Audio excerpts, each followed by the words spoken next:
Hi, I'm Patrick, and this is Brian. Together we just got done playing Vegas Wits and Wagers. So we're probably going to be up to midnight. We're going to be up to honey by midnight, baby. Vegas! We're gonna give Daddy the Rain Man suite. You dig that? We're going to Vegas, Mike. Vegas! You think we get there by midnight? Money, we're gonna be up 500 by midnight. Ah, Vegas! Vegas, baby, Vegas! Brian, Yes. tell us a little bit about Vegas Wits and Wagers. Sure. Vegas Wits and Wagers is an expansion coming to Kickstarter very, very soon. I believe the beginning of August, middle of August. I think so. Okay. And in the expansion, you get this really cool Vegas-style mat. Now, on the reverse side of the mat is the game board for the original Wits and Wagers as well. But the Vegas Wits and Wagers mat kind of has all the elements that you would see on a casino table. You've got some red sections, some black sections, a whole bunch of odds in which to play on here. And I believe it adds an extra dry erase marker and an extra card so that you can basically play teams of five to seven different teams. Okay, so that would support a lot of people. There's 3 people on each team. That could be quite a number of people, or the more the merrier, if you will. But each team starts off with... you can invite all your beautiful baby friends. Yeah. The game is played over a course of 7 different questions or 7 different rounds, in which basically one question is read, and all of the questions are like general trivia questions, and they can all be answered with a number. Okay. Each team starts off with 2 different betting chips. One's a $100 chip and a $200 chip, and each team can only place 2 bets per question round. Okay. The very first thing that's going to happen is a question is read, and let's just say it happens to be something relating to computers or something like that. Like how heavy was the first computer in 1980 or something, right? I think it was 81 was the first 1981. portable computer, if I remember correctly. Yeah. So we You look think there's a across. trivia question like that? What's that? You think there's a trivia question like that? Possibly. I was just kind of shooting from the hip, but we'll see.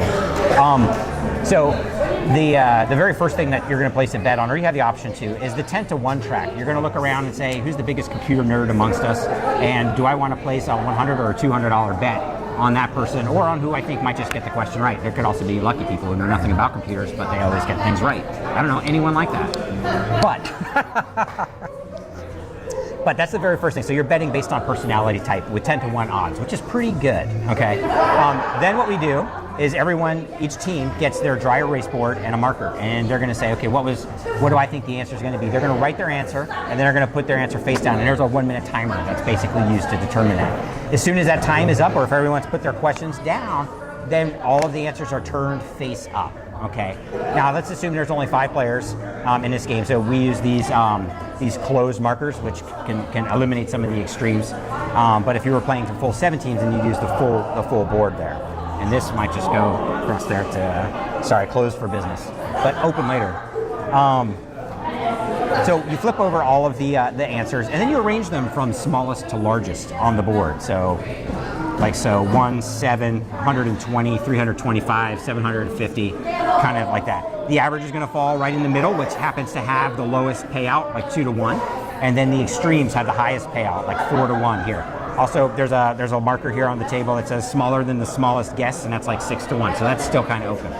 Once all the answers are on the board, then players are going to then have the option to place up to 2 bets. They may have already used one of their bets from their personal tokens or their team tokens, but here it's just going to go around. You can place your chips. You can place up to 2 bets plus any of your previous winnings that you happen to have. Okay. Once all the bets have been placed, you then read what the answer is, and then whoever happens to be the closest without going over, kind of like the Price is Right, is going to be the winning answer. Okay. Whoever has bet on that will get their payout according to where it was on the map. Plus, whoever answered the question correctly or the closest to it will actually get the poker chips for that round. In succession, they start off round 1's 100 poker chips, round 7 is 700 poker chips. So it's kind of like a little catch-up mechanic where you're paid for actually having some knowledge throughout there. At the end of the 7 rounds, the winner or the team that wins is the one with the most chips. That's basically it. That's easy. Yeah, it's pretty good. Patrick, what would you say is your favorite thing about Vegas-style Wits and Wagers? Vegas Wits and Wagers. Vegas! It does. Vegas! It does take it to the next level for Wits and Wagers. It actually makes it feel, for me, more actual real gambling. It's incentivized with the black and the red. I mean, it's really cool. I really think that if you're into gambling, it's going to change everything for you from what you know of Wits and Wagers.